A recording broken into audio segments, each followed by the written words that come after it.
আমি তপন কুমার দেবনাথ ঢাকা বাংলাদেশ থেকে বলছি। আজকে চতুর্থ দিন। আমি আমার জীবনের প্রথম পূর্ণ কুম্ভ 2016 উজ্জয়িনীতে গুরুদেব বাবার সাথে মহাতীর্থে সামিল হওয়ার সৌভাগ্য হয়েছিল।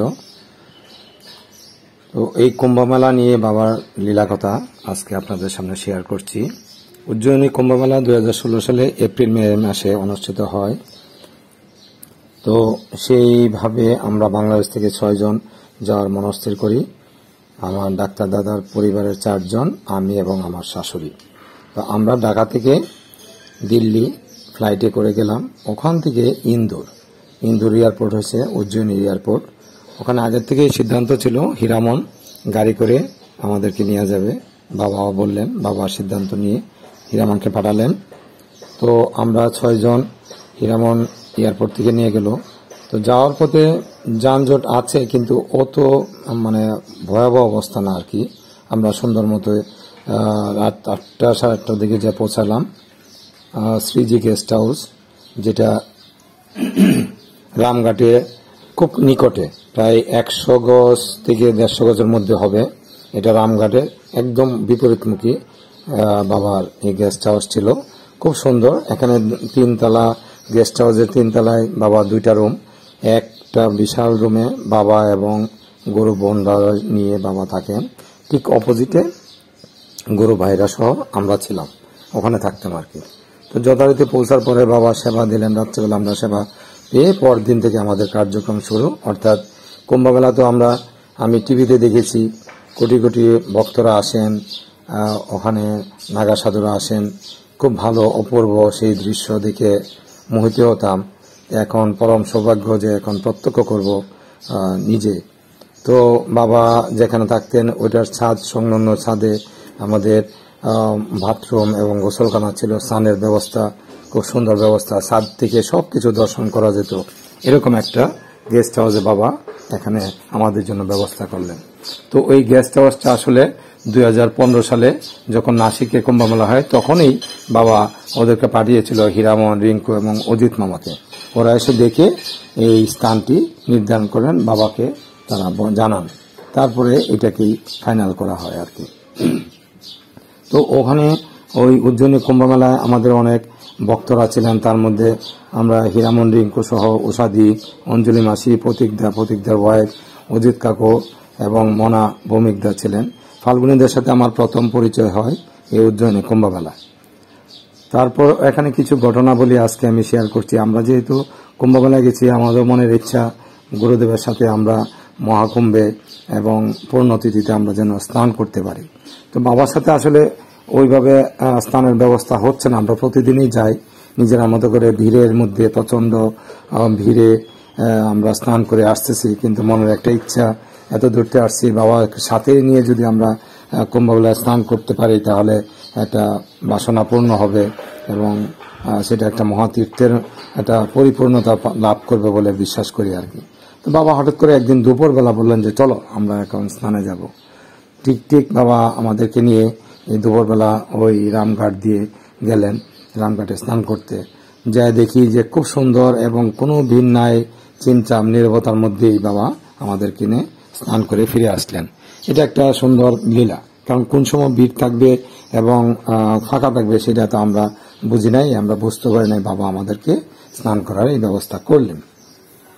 তো ওখানে কিন্তু এই উজ্জয়িনীতে কতগুলি জিনিসের সাংঘাতিক এখানে অপূর্ব, এত স্বাদ, এত সুন্দর। কিছু কিছু জায়গা বিশেষে থাকে না, যেমন এখানকার দই, মিষ্টি, লাবাং, কুলফি এসব কিন্তু খুব প্রসিদ্ধ এবং এত ভালো। আমি কখনোই এত ভালো লাবাং এবং কুলফি এগুলি কখনোই আমি সেবন করিনি, যেটা উজ্জয়িনীতে পেয়েছিলাম। তো বাবা ওখানে ঘি খুব ভালো, দই, ঘি, দুধ এসব খুব প্রসিদ্ধ আর কি ওই জায়গাগুলি। তো বাবা প্রতিদিন সকালবেলা আমাদেরকে সেবা দিতেন, সিদ্ধ অন্ন সাথে ঘি, ডাল এবং আলু সিদ্ধ। তো আমরা প্রতিদিনের মতো আমরা এখানে যেয়ে আমরা সেবা নিতাম। তো সেবা নেওয়ার সময় ওই বাবা দাঁড়িয়ে থেকে আমাদেরকে আগে সেবা দিতেন, তারপর বাবা সেবা নিতেন। তো যখন সেবা আয়োজন হয় সকালবেলা, তখন সিদ্ধ অন্নর সাথে ঘি সবাইকে 2 চামচ, 4 চামচ, 6 চামচ এইভাবে দেওয়ার জন্য বাবা বলতেন। তো আমাকে যখন 2 চামচ দেয় বাবা বলে যে আরো দাও, মামাকে আরো দাও। কিন্তু আমি বলছি না বাবা, আমি 2 চামচের বেশি নিব না, শেষ করি, তারপরে লাগলে আমি আবার নিব। তো বাবা কিন্তু কখনোই এই কাজটা জোরাজোরি করতে আমি দেখি নাই। বাবা সবাইকে সেবা দিবে, কিন্তু সেবাটা হতে হবে মানে আপ্যায়ন করে আর কি, বারবার যে তুমি আরো নাও, আরো দাও। কিন্তু আমি যদি না করি তাহলে কিন্তু বাবা কখনো আর জোরাজোরি করে না। তো বাবা দেখলো যে কারো ঘি 2 চামচের জায়গায় 6 চামচ দিল, না করছে না, 10 চামচ দিল, না করছে না, তাকে আরো বেশি করে দিচ্ছে। তো এরকম এক ভক্ত, তার নাম বলছি না, তো ওনাকে ঘি খাওয়াচ্ছে, ঘি দিচ্ছে 4 চামচ, 10 চামচ, 12 চামচ করে। এইভাবে বাড়তে বাড়তে দেখা যাচ্ছে 10 গ্রাম, 20 গ্রাম, 50 গ্রাম, 100 গ্রাম পর্যন্ত ঘি এনে এনে বাবা তাকে খাওয়াচ্ছে।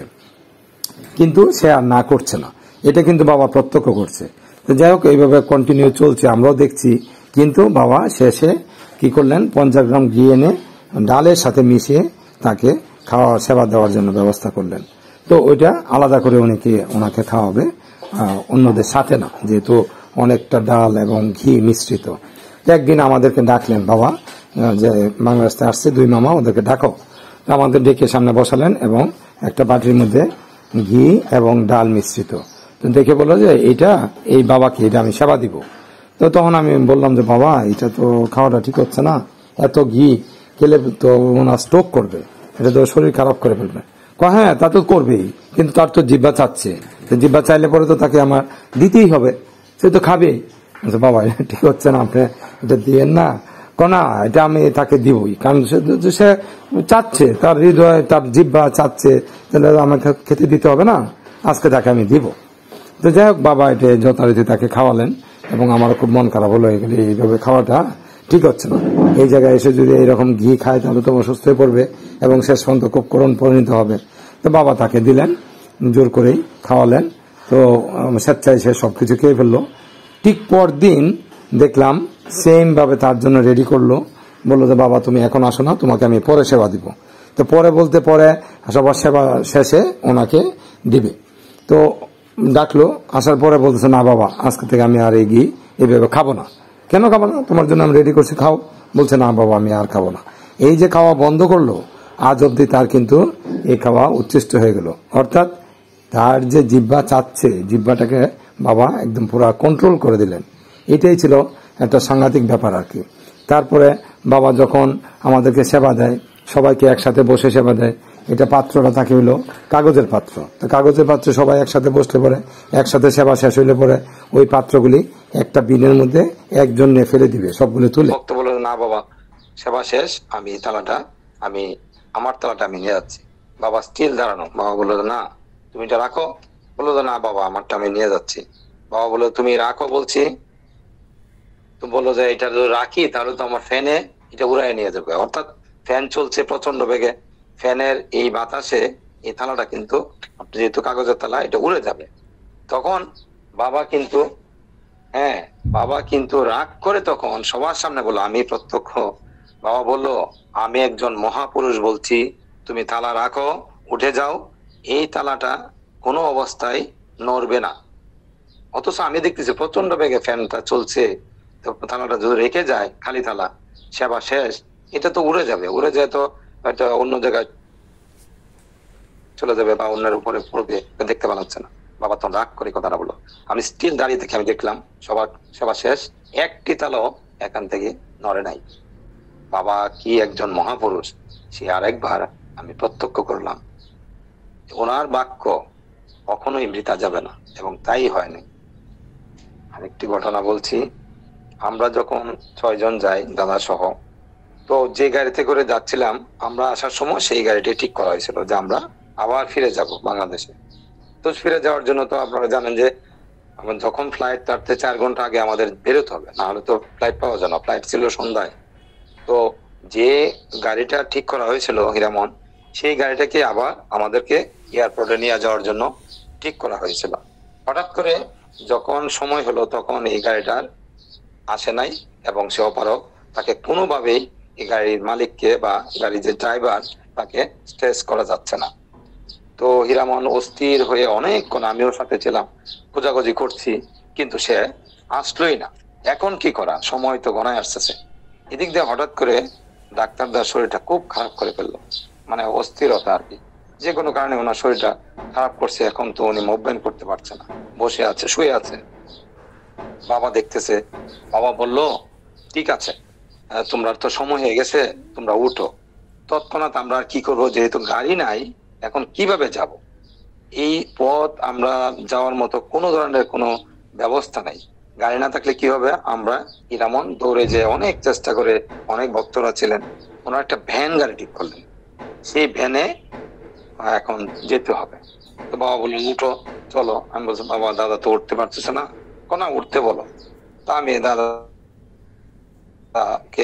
দাদা বাবাকে প্রণাম করে ধরাধরি করে নিচে 3 তলায় নেমে ভ্যানে চলা হলো, অর্থাৎ ভ্যানে দাদাকে শোয়া দেওয়া হলো। আমরা সবাই ধাক্কাধাক্কি করে টেনে এসে আমরা মোটামুটি, ভ্যান তো আর 6 জন উঠলে তো আর হবে না, সেই ভ্যানে দাদা উঠলেন, দাদা শুয়ে রইলেন, আমরা বসে ধাক্কাধাক্কি করে মানে ঠেলাধাক্কি করে ওটা নিয়ে যাচ্ছি। কারণ ভ্যান চালিয়ে যাওয়ার মতো অবস্থা নাই, এতগুলি লাগেজ নিয়ে সে কিভাবে যাবে? তো সেটা হীরামন প্রত্যকর্ম সবসময় ছিল। হীরামন বা দাদার মাথাটা কিরে গুরুত্ব রেখে সে নিয়ে যাচ্ছে, আমরা যাচ্ছি। আচ্ছা যাও, এইভাবে তো আর এয়ারপোর্ট যাওয়া যাবে না। প্রায় 2-2.5 কিলোমিটার যাওয়ার পরে সিদ্ধান্ত হলো যে আমরা একটা কোন রকম গাড়ি নিয়ে ঠিক করতে পারি। যাই হোক, বাবার কৃপায় আমরা একটা বড় একটা গাড়িও পেয়ে গেলাম। তখন এই গাড়িতে করে আমরা মোটামুটি উঠলাম। তো ওঠার পর দাদা যেহেতু খুবই অসুস্থ, দাদা কোনোভাবেই কিন্তু আর মুভমেন্ট করতে পারতেছে না, এতটাই খারাপ হয়ে যাচ্ছে আর কি। তখন হীরামনের উরুতে বাবা দাদার মাথাটা রেখে সারাক্ষণ তারও আরো 2 ঘন্টা সময় লাগছে, 2-2.5 ঘন্টা। সেটা আমরা সারা রাস্তা আমরা বাবার নাম জপতে জপতে আমরা এয়ারপোর্টে পৌঁছালাম, কারণ আমাদের যেতে হবে। এই এয়ারপোর্ট থেকে আমরা ইন্দোর থেকে যাব দিল্লি, দিল্লি থেকে আমরা যাব আগরতলা। সেটা এখানে আমাদের একটা দীর্ঘ সময়। তো যাই হোক, খারাপ অবস্থা। আমরা যখন ইন্দোরে পৌঁছাই তখন দাদার ছিল ছেলে মেয়ে। তো আমরা ইন্ডিগো যখন আমরা ইয়েতে গেলাম কাউন্টারে, তখন আমরা চেষ্টা করলাম যে ঠিক আছে একটু প্রেসারটা মাপা দেখা যাক কি অবস্থা। তো প্রেসার মাপতে যায় দেখি দাদার এই 50-60 বা 40-50 এরকম প্রেসার, এত কমে গেছে। এখন তো মানে ছেলে মেয়েরও চিন্তা, আমাদেরও, যে এনে কোথাও একটা ওই হসপিটালে ভর্তি করাতে একটু বেটার হবে। কিন্তু বাবা বলছে না, তোমরা যাও, তোমরা যেতে থাকো। বাবাকে জানানো হইলো যে বাবার প্রেসারটা, দাদার প্রেসার এত খারাপ অবস্থা, কি করি? বাবা তখন আমাকে বলল, তুমি একটা দুধ চা তোমার দাদাকে খাওয়াও। ঠিক আছে, বাবা যখন বলছে তখন 1 কাপ দুধ চা আমরা বাবার জন্য, দাদার জন্য রেডি করে দাদাকে খাওয়ানো হলো। আর বলো, সে ডাক্তার, মানে ইন্ডিগো কাউন্টারকে বলো সে একজন ডাক্তার, তার সাইনাসে অর্থাৎ তার শ্বাসকষ্টের সমস্যা আছে, সেই জন্য এখন হুইল চেয়ারে দিতে হবে। প্লাস তার যে ওই ইনহেলার নেয়, এগুলি সে বলবে যে আমি এরকম অসুস্থ, আমি একজন ডাক্তার হতে পারি, তাহলে ওরা যেতে দিবে, না হলে এই পেশেন্ট কিন্তু যেতেও দিবে না। এটা বাবা কিন্তু বলে দিলেন যে নিজের পরিচয় দিয়ে তোমরা বলো, তাহলে তোমাদের যেতে দিবে। দাদাকে সেইভাবেই দাদা বললেন এবং হুইল চেয়ারের ব্যবস্থা হলো। ঠিক ওই ইন্ডিগো ফ্লাইটে দাদাকে এইভাবে চড়াই দেওয়া হলো। তো আমরা মহা চিন্তায়, তখন তো ফ্লাইটে সবচেয়ে সামনের সিটেই থাকবে, যেহেতু উনি অসুস্থ। ওইভাবে বৌদি আমরা সবাই চড়লাম। চড়ার পরে যতটুকু না আমরা ইন্দোরের দাদা অসুস্থ ছিল, যেহেতু ভয়াবহ অবস্থা, আমরা এখানে পরবর্তী সময় আমি বললাম যে ঠিক আছে, ইন্দোর থেকে অন্তপক্ষে দিল্লি যদি কোনো আমরা ভালো হসপিটাল, তো দিল্লিতে ভালো আছে, আমরা দিল্লিতে না দাদাকে যা ভর্তি করাই দিব। বাবা বললেন যে না, তোমরা যেতে থাকো, তোমরা ফ্লাইট মিস করবা, চলে যাও তাড়াতাড়ি। তা আমরা ফ্লাইট যথারীতি বাবার কথায় ফ্লাইটে উঠলাম। তারপর আমরা দিল্লি গেলাম। দিল্লিতে নামার পরে সেখানে রাত্রি আমাদের এখানে থাকতে হবে, ভোরবেলা আমাদের ফ্লাইট আসছিল আগরতলা। এই যে আমরা লং জার্নিতে গেলাম, দিল্লিতে যাওয়ার পরে দিল্লিতে দাদাকে শুয়ে দেওয়া হলো। মোটামুটি এখানে সে রেসপন্স করতেছে, অর্থাৎ শুয়েও একটু ভাল লাগছে। তারপর রাত্রে একটু সেবাও করলেন, যাই আছে আর কি এয়ারপোর্টে, ওইভাবে সেবা করে দাদা আর খারাপের দিকে যায়নি।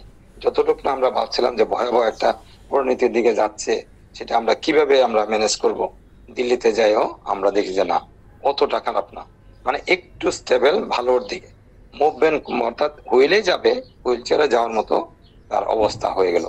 ঠিক ওইভাবে ভোরবেলা আবার আমরা ফ্লাইটে করে আগরতলা আসলাম, ওই হুইল চেয়ারে করে।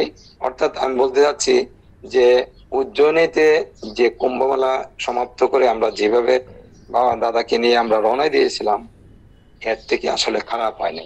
খারাপ হওয়ার অবস্থায় ছিল, ভয়াবহ পরিণতির দিকে আমরা মানে কল্পনা করতাম। সেই জায়গায় বাবা কৃপায় সম্পূর্ণভাবে আমরা একটু স্টেবল অবস্থায় ঠিক আগরতলা এবং আগরতলাতে পরের দিন বাংলাদেশে আমরা পৌঁছাতে সমর্থ হই আর কি। তো সম্পূর্ণ বাবার এই যে লীলা, এটা না প্রত্যক্ষ করার একটা সৌভাগ্য হয়েছিল। এবং এই কুম্ভ মেলা এই প্রথম, যেহেতু আমার একটা বিরাট অভিজ্ঞতা আর কি, যে এত কোটি কোটি লোকের মাঝেও কিভাবে বাবা আমাদেরকে এত সুন্দর একটা মানে বিল্ডিং এ বাবার এখানে ছিলেন, শ্রীজি গেস্ট হাউস এবং রামঘাট। রামঘাট যে এত পবিত্র এবং এত নাম একটা মহা ঘাট আর কি, সেই ঘাটের কাছেই বাবা আমাদেরকে থাকার ব্যবস্থা করছিলেন। একটা অপূর্ব লীলা কথা আসলে, এটা না গেলে হয়তো বুঝতাম না। এবং কতগুলি ঘটনাও যে ঘটলো, সেটা শুধুমাত্র সম্পূর্ণ বাবার কৃপাতে আমাদের এত সুন্দর এবং এই কুম্ভমেলা সমাপ্ত হলো আর কি। আজকে এ পর্যন্তই, অন্যদিন আবার বলা হবে। প্রণাম, জয় গুরু। ভুল ত্রুটি মার্জনা করবেন, অনেক ভুল হয়েছে।